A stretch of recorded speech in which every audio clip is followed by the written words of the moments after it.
Madame, Monsieur, bonsoir. Bienvenue. Les principaux titres de ce journal. L'Algérie, disposée à partager son expérience dans la lutte antiterroriste avec la communauté internationale, déclare Abdelkader Msahel à l'ouverture à Alger des travaux de la deuxième session du groupe de travail du Forum mondial de lutte contre le terrorisme sur le renforcement des capacités des pays de l'Afrique de l'Ouest. Inspection générale des finances, un meilleur contrôle des fonds publics grâce à un jumelage algéro-espagnol. Rencontre gouvernement Wali demain à Alger, décentralisation, partenariat public-privé et attractivité du territoire parmi les thèmes principaux. Des montures 100% algériennes et des verres ophtalmiques aux normes internationales fabriqués par une entreprise privée à Oran. Il s'agit de la première entreprise du genre en Algérie.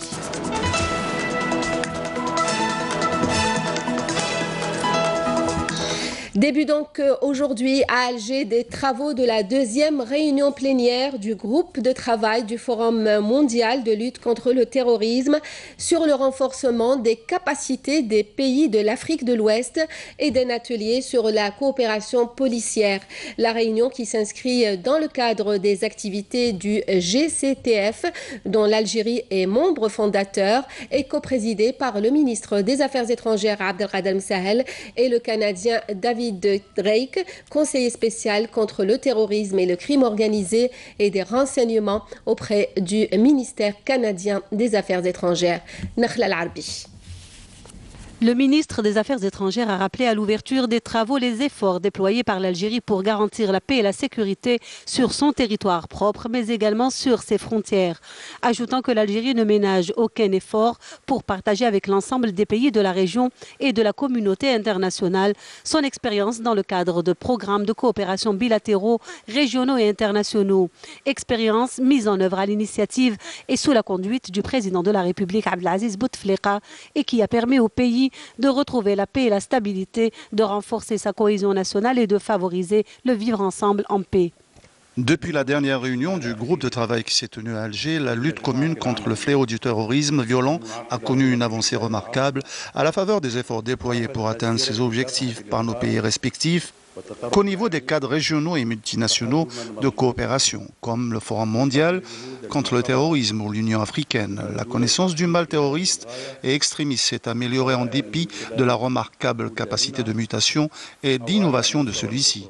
Cette rencontre atteste de la conviction des participants dans la nécessaire promotion de la coopération bilatérale, régionale et internationale pour mener efficacement ce combat. Cette réunion atteste par ailleurs de la juste mesure qu'ont les participants de l'évolution de la menace terroriste en Afrique de l'Ouest et des risques qu'elle fait peser sur la sécurité individuelle et collective, ainsi que de la volonté des participants à apporter leur contribution à cet effort partagé de lutte commune dans le respect de nos souverainetés collectives contre le fléau du terrorisme et de ses différentes dimensions.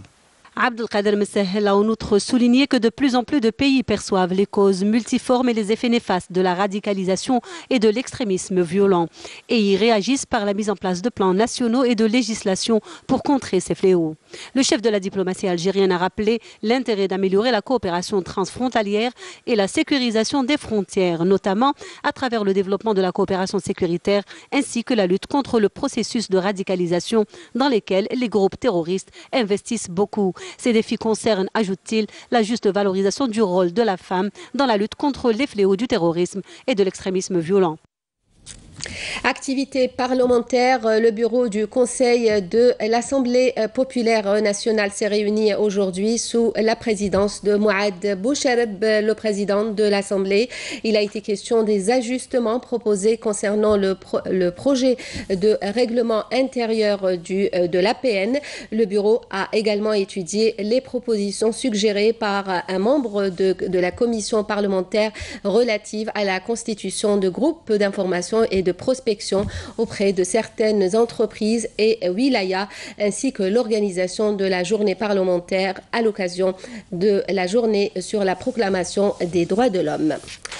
Le jumelage institutionnel entre l'Inspection générale des finances et l'Institut d'études fiscales espagnol permettra à l'IGF d'assurer un meilleur contrôle des fonds publics, selon les conclusions avancées lors du séminaire de clôture de ce projet tenu aujourd'hui à Alger. Un jumelage qui permettra à l'IGF de moderniser ses méthodes et techniques d'intervention et de renforcer ses capacités et son expertise. Menel Boutouaba, reportage. Cette cérémonie de clôture marque l'aboutissement de travaux qui auront duré 27 mois et mobilisé plus de 40 experts pour plus de 80 missions d'expertise. Financé à hauteur d'1 400 000 € par l'Union européenne, ce jumelage conclu en 2016 entre l'Inspection générale des finances, IGF d'Algérie et l'Institut d'études fiscales du Royaume d'Espagne a réalisé et dépassé tous les objectifs tracés grâce aux échanges mutuels d'expériences dans des domaines pointus tels que l'audit des systèmes d'information et des formations intenses dans le domaine de l'audit de performance, le contrôle interne, l'évaluation des politiques publiques. L'IGF dispose désormais de nouveaux outils et de méthodes adossées aux standards internationaux. Je rappelle que ce jumelage s'inscrit dans le cadre du programme d'appui à la mise en œuvre de l'accord d'association avec l'Union européenne. Ce jumelage a constitué, au-delà de l'apport en matière d'expertise technique et d'expérience, un cadre approprié pour nouer des contacts humains entre les cadres des deux pays voisins, que lie une amitié qui trouve ses racines dans un passé partagé. Les liens historiques et d'amitié qui joignent nos deux peuples et le fait d'habiter dans ces mêmes régions nous invitent en effet à partager nos expériences. Le projet que nous clôturons aujourd'hui a atteint un degré de complexité technique dont on doit se réjouir. On a montré ce qu'on a de mieux et de plus moderne quant aux procédures et instruments que nous employons dans les domaines de l'inspection des finances. Il y a une vraie relation de confiance et de coopération qui s'est tissée à travers ces jumelages, car assurer un contrôle efficace des dépenses publiques nous tient à cœur à tous. L'appui aux institutions de contrôle interne et externe, à savoir l'Inspection générale des finances et la Cour des comptes, est en effet une composante fondamentale de la bonne gouvernance des deniers publics. Un jumelage qui permettra à l'IGF d'améliorer son organisation, son fonctionnement et son activité opérationnelle. Objectif principal à atteindre au vu des grandes mutations qu'elle a connues ces dernières années, devenir un outil d'aide à la prise de décision. Tout ce qui se fait au niveau de l'inspection générale vise un peu à aller dans cet objectif stratégique. Passer au contrôle de performance et exercer son rôle d'alerte dès dans la décision des entités publiques pour contribuer à améliorer efficacement la gestion publique. Un jumelage qui vient également appuyer une politique de réforme engagée par le gouvernement algérien dans le domaine de la modernisation des finances publiques. L'IGF est appelé à l'avenir à capitaliser l'expérience acquise avec les partenaires européens et à poursuivre ses efforts dans un souci permanent de contribuer concrètement à l'amélioration de la gestion publique et à la bonne gouvernance. Le projet intégré de transformation du phosphate dans l'accord de partenariat a été signé hier entre l'Algérie et la Chine, inaugure une nouvelle ère dans l'industrie nationale, mobilisant un volume d'investissement de 6 milliards de dollars. Le complexe de phosphate dont la mise en exploitation est prévue en 2022 créera 3000 postes de travail directs. Abdelmajid Bankassi.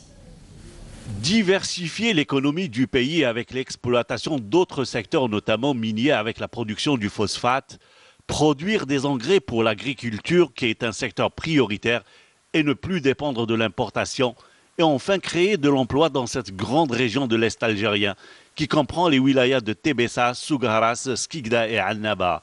Tels sont les 3 défis majeurs de ce méga-projet dont le coût est estimé à plus de 1500 milliards de dinars, soit quelques 6 milliards de dollars. Il ne s'agit là pas d'une option, mais d'une nécessité absolue. Il faut qu'on apprenne à produire davantage et à produire mieux. Le projet intégré phosphate s'inscrit dans le cadre de la stratégie du pays visant la diversification et le renforcement de son tissu industriel grâce à la valorisation de ses ressources naturelles.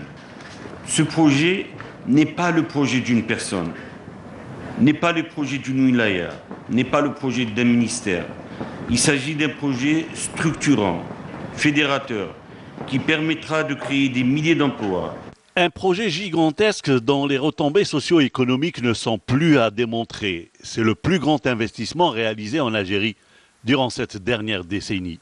Vraiment, c'est une fierté, premièrement, pour notre pays, pour les travailleurs, pour le secteur, parce qu'aujourd'hui, on le sait très bien dans notre pays qu'il y a le développement du secteur de l'agriculture, et ce méga projet, justement, il est compatible avec l'agriculture. Donc, et en plus de ça, réserve le chômage. Les chômeurs, en ce qui concerne ces 4 wilayas, presque 3 ou 4 millions d'habitants. Les universités aujourd'hui, ils sont en train de tout faire pour former nos ingénieurs des cadres. Aujourd'hui, ils vont trouver du travail à côté de leurs enfants. Et ça crée une stabilité, et c'est grâce à cette stabilité qu'aujourd'hui les investisseurs viennent dans notre pays, investissent, et nous, on ne fait qu'applaudir et dire allez-y pour d'autres projets. Je répète toujours que Sonatrach est une entreprise économique. Donc on regarde les opportunités. Et si les opportunités sont rentables, si les opportunités vont nous ramener de l'argent en des taux de rendement importants, on prend l'opportunité. Pour répondre à la diversification, dans la stratégie SH 2030, on insiste beaucoup sur le fait de ne pas être monosource. De ne pas être monosource, parce que quand vous êtes monosource, si jamais il arrive quoi que ce soit, vous allez vous trouver dans des situations terribles. Un méga projet qui s'inscrit dans le cadre de la coopération stratégique et le partenariat gagnant-gagnant entre l'Algérie et la Chine, un des plus grands pays producteurs de phosphate au monde. Le projet est mené dans le cadre du partenariat 51-49 par la Sonatrach et 2 entreprises algériennes, Asmidal et Manal, et un groupement d'entreprises chinoises mené par CITIC, une entreprise déjà présente en Algérie. Le projet du phosphate reflète la volonté des autorités chinoises à accompagner le développement en Afrique et en Algérie particulièrement. L'entreprise que je représente et à travers elle, les fonds chinois engagés dans ce projet est disposée à accompagner la partie algérienne dans la concrétisation du complexe du phosphate pour l'intérêt des 2 pays. 9e producteur de phosphate au monde, le méga-projet de Tébessa procurera à son entrée en production en décembre 2022 quelques 2 milliards de dollars annuellement à l'Algérie. Sonatrach et sa filiale ENGCB, Société nationale de génie civil et bâtiments, ont signé aujourd'hui à Alger un contrat avec la société britannique d'ingénierie en hydrocarbures Petrofac pour un montant de 600 millions de dollars dans le cadre du développement des champs gaziers de Tinhert, Wilaya d'Ilizi. Ce contrat porte sur la réalisation d'un centre de séparation et de compression et sur les utilités en amont du complexe gazier existant pour le rapprochement de 36 puits des champs gaziers du Nord. L'objectif de ce projet est d'augmenter la production gazière avec un apport journalier de gaz brut de l'ordre de 4,7 millions de mètres cubes jour. Il vise également le traitement de la totalité du gaz brut de l'usine de Oharanet à travers la prise en charge du CO2 et du mercure, ainsi que la production de 750 tonnes jour de condensat. La rencontre gouvernement-Wali s'ouvre demain à Alger sous le haut patronage du président de la République Abdelaziz Bouteflika. La rencontre sera axée sur la décentralisation mais aussi partenariat public-privé, le service public de proximité, la modernisation des services ainsi que la prestation via la numérisation. Ce rendez-vous institué par le président de la République est devenu depuis quelques années une tradition. Le but est de trouver une nouvelle forme d'organisation afin de donner un souffle nouveau à l'économie nationale en libérant l'initiative au niveau local. Naïma Chekchek. Une tradition bilatérale gouvernement-wilaya qui se penche sur différents dossiers à traiter pour booster le développement dans les collectivités locales. C'est un rendez-vous éminemment important pour l'activité gouvernementale de manière générale et pour l'activité des collectivités territoriales. C'est un rendez-vous qui est devenu maintenant une tradition ancrée dans l'administration algérienne. Chaque année, on se voit, gouvernement et Wali, pour étudier différentes problématiques de développement local. Cette tradition, elle a été initiée par son Excellence, Monsieur le Président de la République, il faut le rappeler, dès sa venue. Donc c'est lui qui a eu l'idée de réunir l'administration centrale avec l'administration locale de manière frontale et directe. Et ça a permis d'étudier pas mal de problématiques pendant pratiquement de 2002 jusqu'ici. Ce conclave de demain, gouvernement Wali, se déroulera sous un credo répondant à la conjoncture socio-économique de l'heure. Pour cette année, donc, il y a 5 axes importants qui ont été décidés pour cette rencontre, qui sera tenue sous le slogan de la gouvernance déconcentrée pour une commune résiliente, innovante et entreprenante.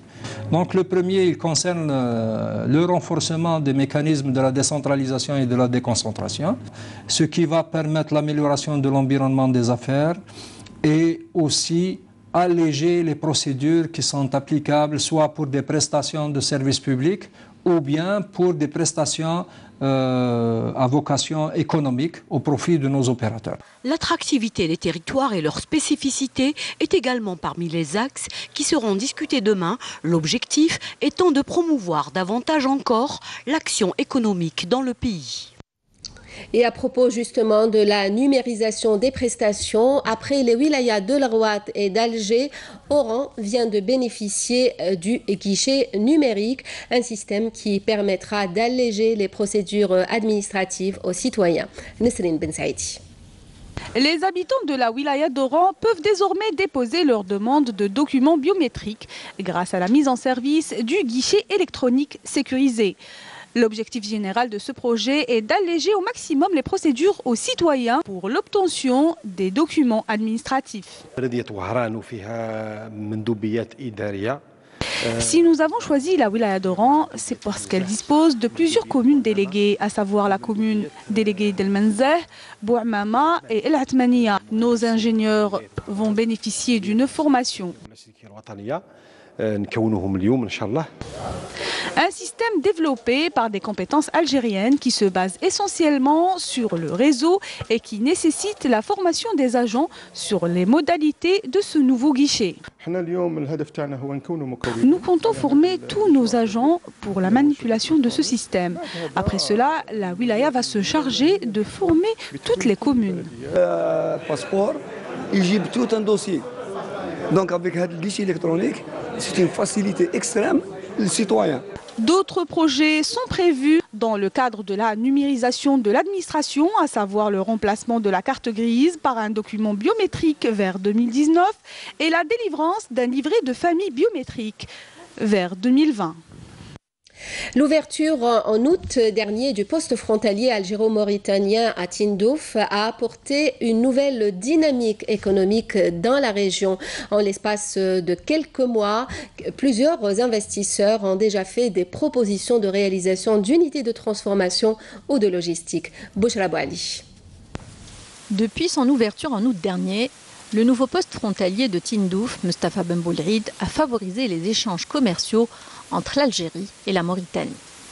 Les investisseurs algériens y voient l'opportunité de conquérir un nouveau marché à fort potentiel et adaptent au passage leur stratégie d'entreprise. Nous saluons la politique de l'État qui a favorisé l'ouverture de ce poste frontalier avec la Mauritanie qui facilite les échanges entre nos deux pays. Actuellement, nous produisons du lait en sachet, nous comptons passer aux bouteilles et briques de lait pour l'exportation dans les pays voisins. Le poste frontalier de Tindouf connaît une importante dynamique qui se traduit par un flux commercial incessant, notamment vers la Mauritanie. Nous avons enregistré 2 opérations d'export. La première concerne 15 tonnes de biscuits et 241 colis d'appareils électroménagers. Nous avons simplifié les procédures d'export de manière à ce que chaque opérateur économique puisse effectuer les formalités à partir du lieu où il exerce son activité ou au niveau de l'inspection des services des douanes à Tindouf. L'Algérie ambitionne entre autres de faire de ce point de passage officiel un portail vers l'Afrique subsaharienne. Depuis l'ouverture de ce poste frontalier, nous avons enregistré 8 demandes de la part d'investisseurs dans le secteur des industries de transformation et la logistique, ce qui permettra l'ouverture d'usines et la création de nouvelles activités qui généreront des emplois. La région connaît une nouvelle dynamique économique et commerciale grâce à l'ouverture de ce poste frontière, à travers lequel l'Algérie compte partir à la conquête du marché africain. L'accompagnement des investisseurs, un dispositif qui les encourage à se lancer dans des filières parfois boudées. C'est le cas à Naama, dont le tissu industriel a connu un réel développement ces dernières années. Voici un exemple avec cette unité de fabrication d'éléments de béton. Abdel Wahab Aftis, Camélia Mellala.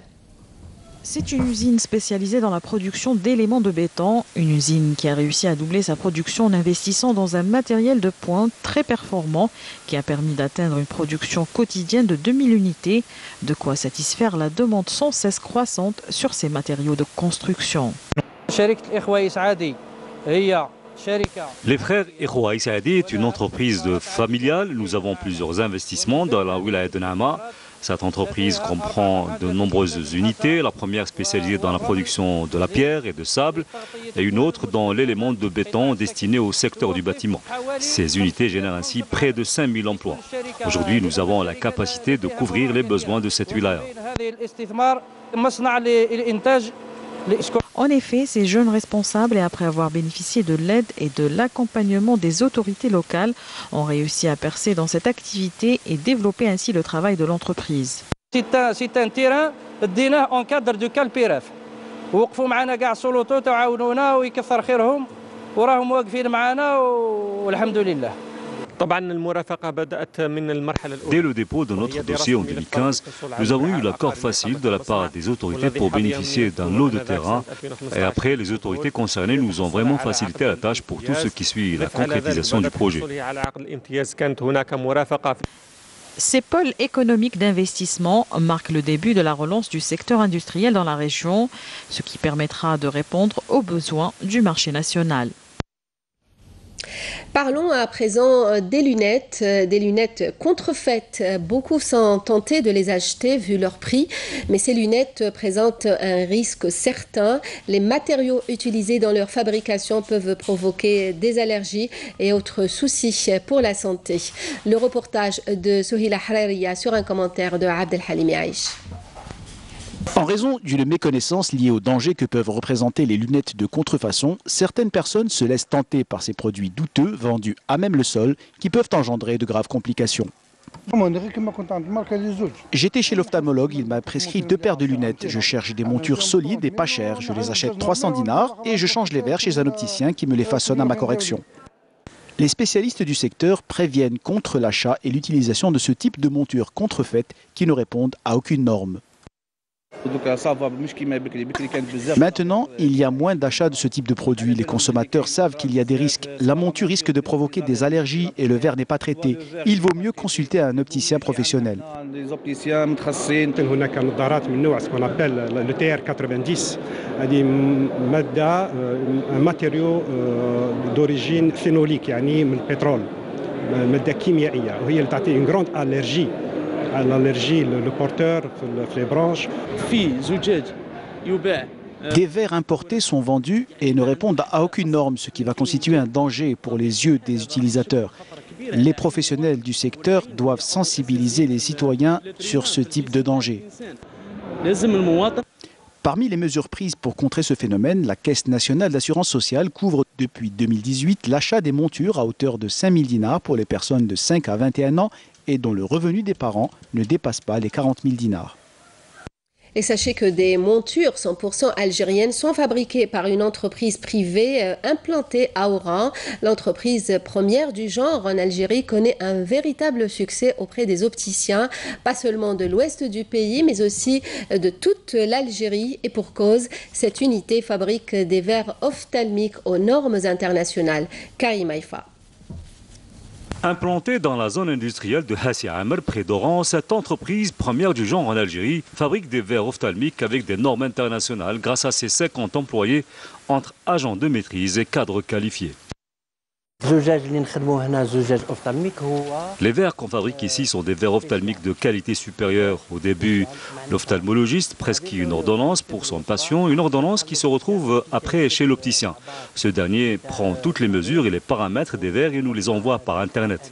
Une fois toutes les données chez nous, on les insère dans notre système informatique pour entamer la fabrication de ces verres dans un laboratoire Freeform, qui est en fait un laboratoire moderne avec un matériel de pointe pour la fabrication des verres ophtalmiques, des verres qui passent bien sûr par un traitement anti-UV.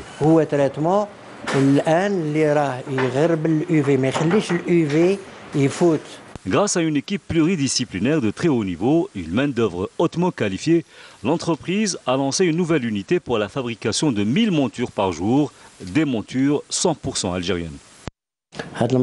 Il nous a fallu 3 longues années pour la réalisation de cette unité. Aujourd'hui, elle est en phase de production avec les premières lunettes 100% algériennes.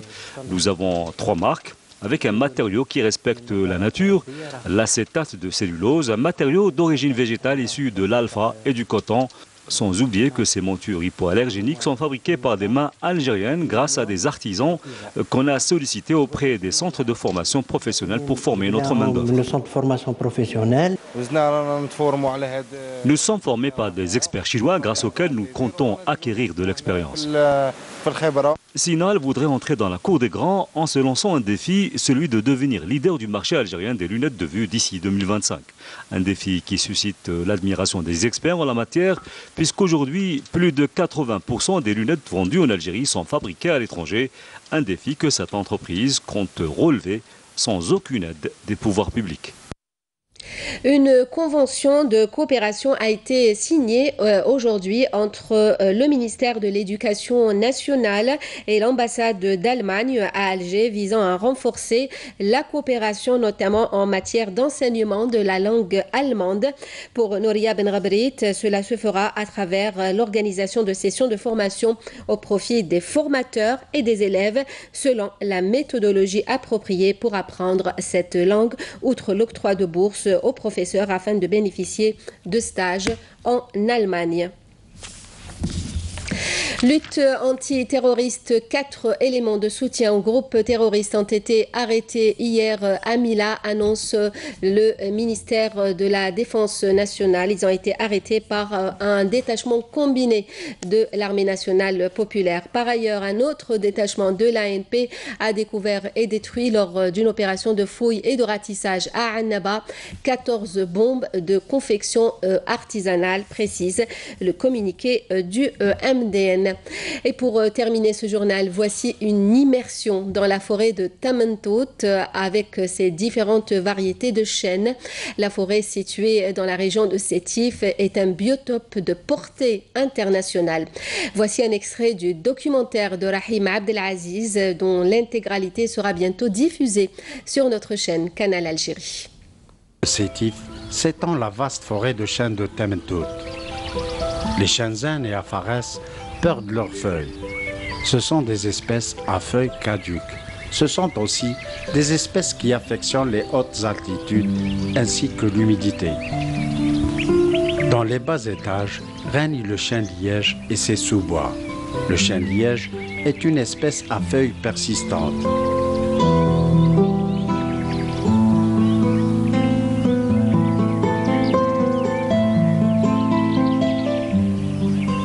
Les forestiers locaux constatent que les pressions anthropiques qui pèsent sur cette forêt écuyenne de chêne ont fragilisé ce milieu naturel.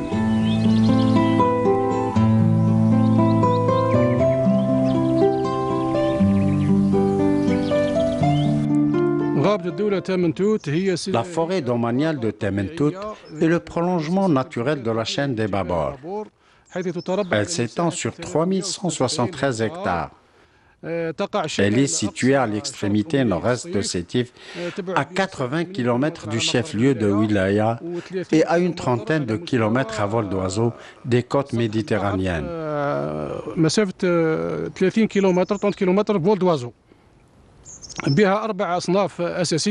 Cette forêt renferme 4 espèces de chênes, 1900 hectares de chênes zen, 340 hectares de chênes verts, 35 hectares de chênes afares. La forêt de chêne-liège s'étend sur 900 hectares. Celle-ci revêt un caractère économique majeur. La forêt de chêne-liège produit jusqu'à 650 quintaux à chaque récolte qui s'effectue une fois tous les 9 ou 10 ans en fonction des conditions climatiques.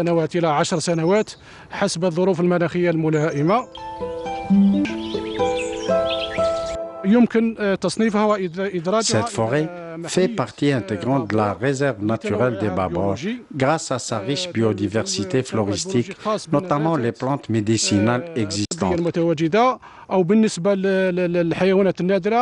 et à son avifaune rare, à l'exemple de la cite El Kabyle des Babor. Des Babor, à partir de Serge Roul, apparaissent les forêts de Temtout et Temsguida.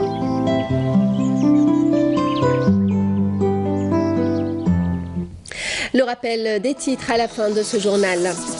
L'Algérie disposée à partager son expérience dans la lutte antiterroriste avec la communauté internationale, déclare Abdelkader Msahel à l'ouverture à Alger des travaux de la deuxième session du groupe de travail du Forum mondial de lutte contre le terrorisme sur le renforcement des capacités des pays de l'Afrique de l'Ouest.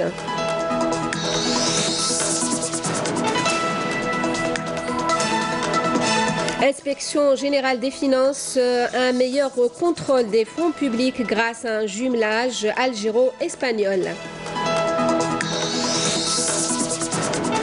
Rencontre gouvernement Wali demain à Alger, décentralisation, partenariat public-privé et attractivité du territoire parmi les thèmes principaux. Des montures 100% algériennes et des verres ophtalmiques aux normes internationales fabriqués par une entreprise privée à Oran. Il s'agit de la première entreprise du genre en Algérie. Merci à vous de nous avoir suivis. Vous pouvez toujours revoir nos programmes. Les liens s'affichent au bas de votre écran. Pour le journal, à 20h, l'édition en arabe. Juste après, n'oubliez pas un documentaire de Salem Brahimi intitulé Abdelkader, un documentaire sur la vie et le parcours de l'émir. Passez une très bonne soirée sur notre chaîne.